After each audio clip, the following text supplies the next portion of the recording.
read the Quran, and I was actually very surprised by it, and I learned a lot of things, and I personally think it's a very violent book.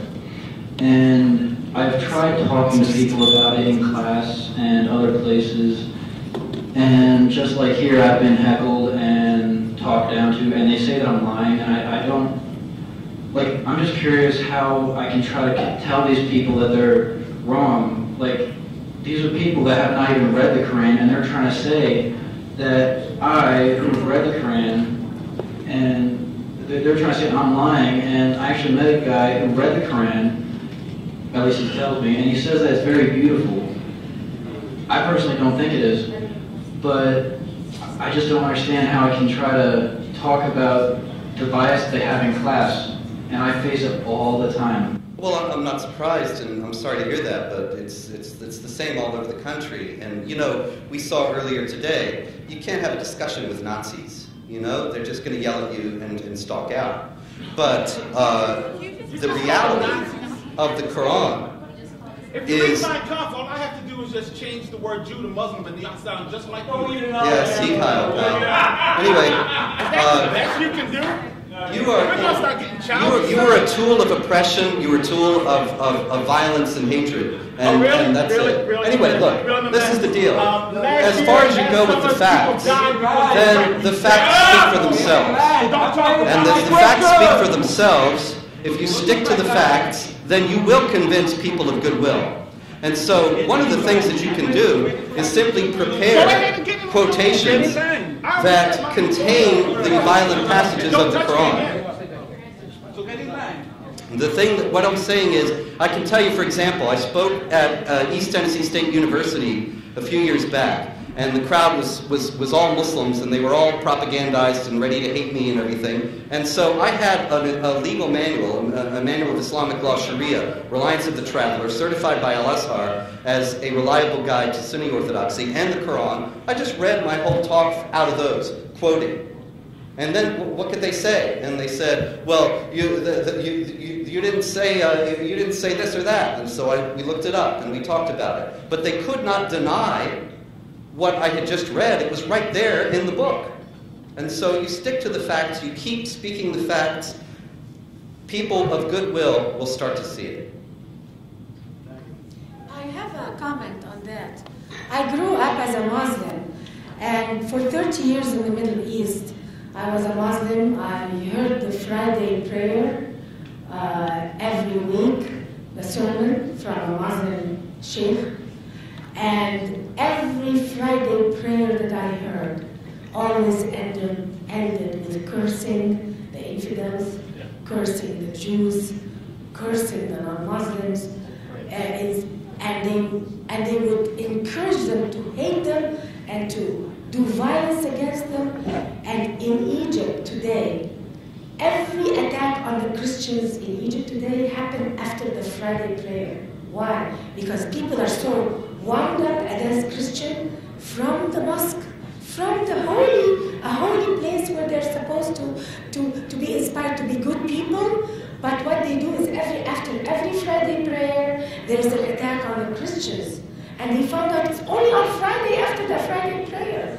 The impact of the religion on people is very, it encourages a lot of violence. And it's not because Islam is misunderstood. Islam was already interpreted and understood and reinterpreted by 7 great imams who wrote the Sharia. So if anybody tells you, oh, Islam is misinterpreted, oh, Islam is misunderstood, no, tell them, read Sharia, and these are the decisions of the great imam who read the Quran and made these oppressive laws according to the Quran. I read the Quran fully, but believe me, when you're a Muslim and you hear cursing prayers, really it doesn't, when it's your religious leaders who are doing that, it can feel and sound normal and holy. When we used to hear as Muslims hate speech and cursing against non-Muslims, it never sounded to us as something bad. And I'm ashamed to say that my grandmother, in Cairo. Cairo used to be a slave center, an Islamic slave center in the early 20th century. And we used to have slaves coming from Sudan. And my grandmother had a slave. And she was very, very sad about it. And she used to say it took away her humanity. So please, slavery is part of Sharia law. The Sheikh of Saudi Arabia today are saying that slavery is okay under Islam. What more do you want to hear? This young man read it, he understands. Why should I hide the fact that my family owned slaves in Egypt? My grandparents. Because Cairo used to be a slavery trade center. Yes, you can. Yeah, Muhammad Ali used to trade. It was slavery center, and I'm ashamed to say it. So, before we address the next question, I'd like to make a comment. If you could please be civil, and if you ask a question, respectfully listen and don't comment while they're trying to answer your questions. Thank you. Okay, well, I'm going to say that I really appreciate the first-hand accounts that you, sir, said and the lady from Cairo said. Okay, but I also want to say that none of you guys spoke about the freedom, you all did not speak about the freedom of religion. And also, you said that this is a place to like openly talk, like, okay, but why isn't there a fundamentalist speaker here to speak on their behalf? I'm not saying that they're right, I'm not saying that you're right, but you said that this is an open forum for everyone to speak. But I feel like only one side is being heard.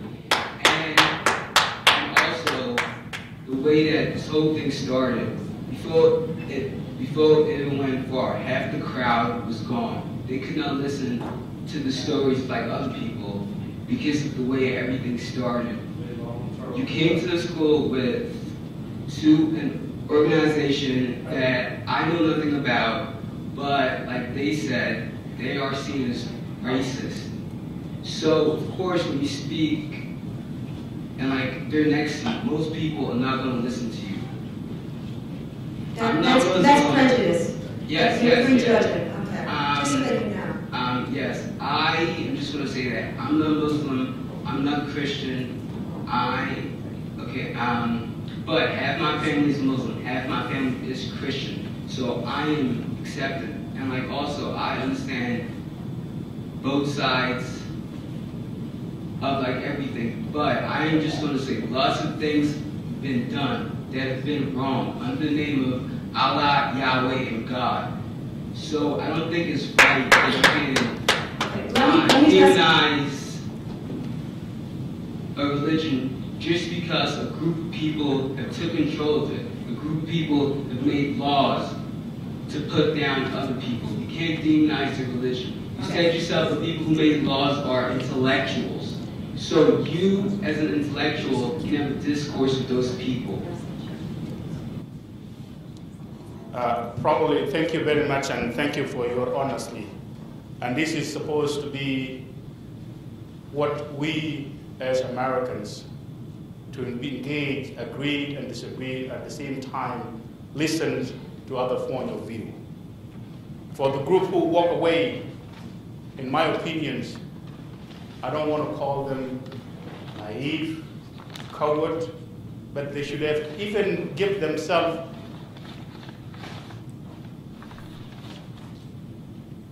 a chance to hear about a victim like me, a person who happened, you yourself, as I said before, you read about slavery in the books. And today, for the first time ever, now you're looking at the human being as a living proof. of what has happened. Slavery, that which is to us, we the black peoples, it is deeply, knowing that slavery didn't start with us, slavery goes back to the time of Moses. And everybody even come that these evils practice need to be abolished, and this is where America come up with emancipation proclamations. And that is why today probably we having the black president driving the car of the superpower of the world, which was not the case. But people give themselves room to listen. Let me tell you one thing. When we was invited here, we was invited to tell what happened to us. And for anybody who have a courtesy as a human being to interact and trying to demonize a victim, I think that person is another human being himself. As I said before, I'm not a scholar. I'm a victim. I'm a victim. If I tell you exactly what happened to me and what happened to my peoples, I said it, people will run away, they will be crying in tears. But you have one person against and against and against. Can you tell me exactly what you disagree with what I said? Nobody will say that. Can you tell me, if you are really a Muslim defending Islam, can you tell me that you are standing up against brutality that is happening on the Muslim people in Darfur today? Are you? Where were you when I need you the most to protect a child that happened to be a Muslim? That is what we're talking about. That is what we're talking about here. Let's be American, let's be civils. If I disagree with you, let me hear what you want to say. If I don't want them, I leave them to you. But don't put me down, especially when I happen to be a victim. That's a shame.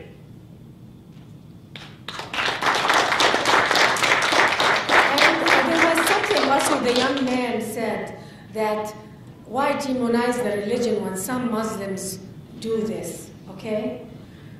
How could you, we never talked about Muslims. We're talking about the ideology, what's written in the books.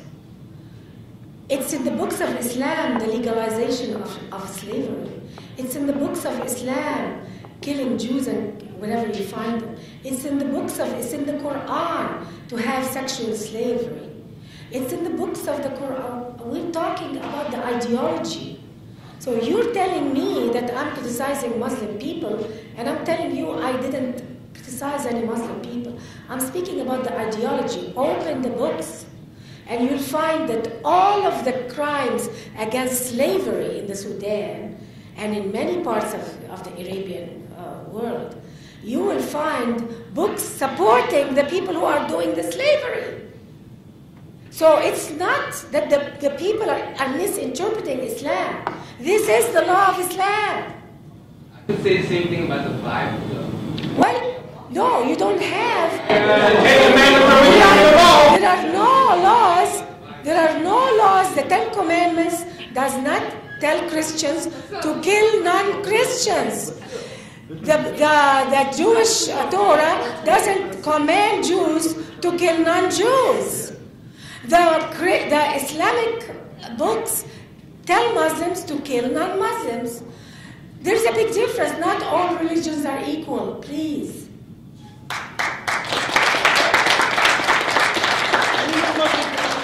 As far as he brought up freedom of religion, we're not prohibiting any religion.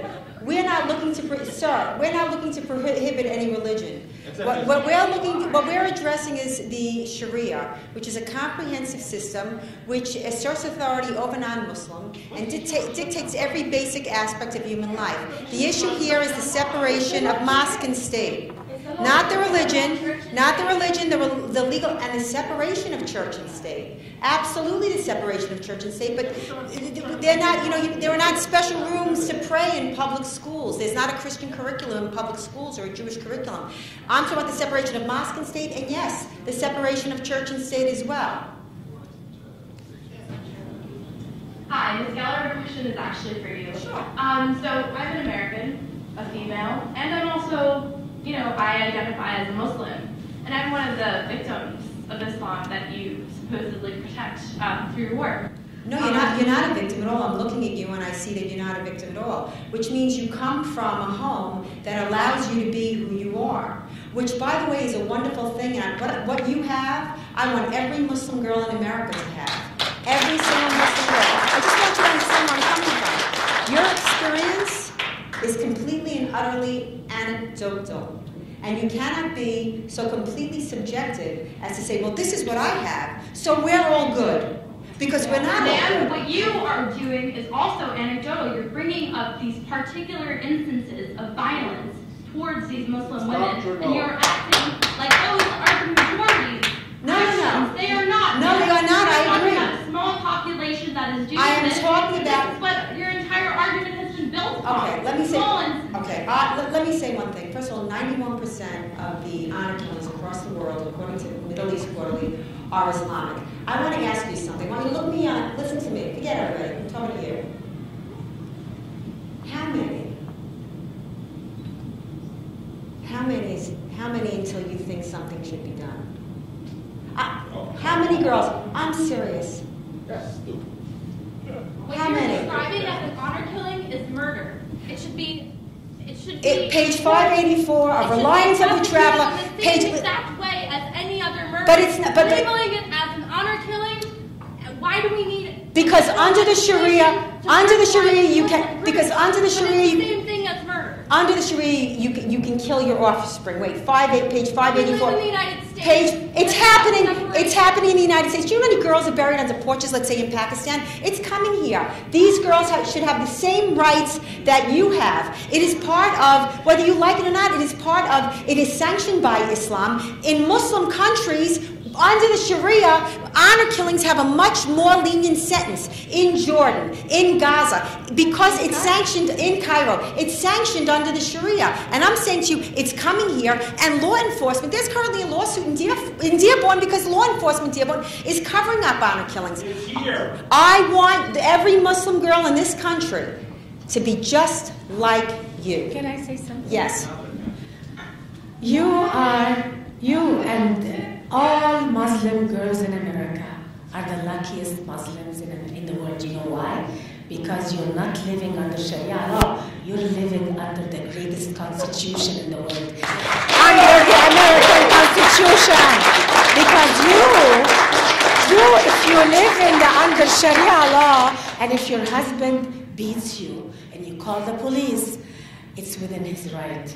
But you, as a Muslim woman, if you call the police in America and tell them my husband beat me, he will be arrested. And that's why you should thank your lucky stars for living under a Judeo-Christian culture.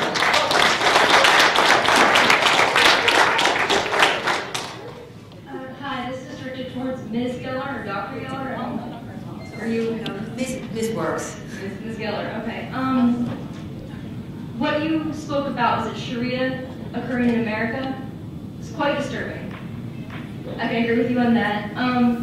No, I'm just concerned, what sort of policies or regulations have you thought about? Because I'm sure you've thought about this, you seem to think a lot. Would you suggest enforcing in order to make sure these girls are safe? Okay, well, it's a very good question. First, let me say that, there are a lot of other things happening that I didn't have a chance to discuss because I wanted to make sure that Noni and Simon would be able to speak in full. But, just a year or so ago, the American Academy of Pediatrics had proposed a ritual nick, a female genital mutilation that they would sanction. and they ran it in the New York Times, isn't this a wonderful thing? And of course, we on the internet, the media wasn't really touching this, we on the internet really strongly opposed it. We called, we wrote, and they withdrew it. Because even though they were doing it for fundamentally good reasons, meaning many Muslim families take their children out of the country to clitorectomize them. So if you gave them a small nick, they would keep them maybe not the whole clitorectomy being, the whole clitoris being removed. But to me, doing something like that, you're sanctioning the Sharia. It's incremental Sharia. And you're saying it's okay, because then somebody's going to say, well, that's not enough. Take out this much.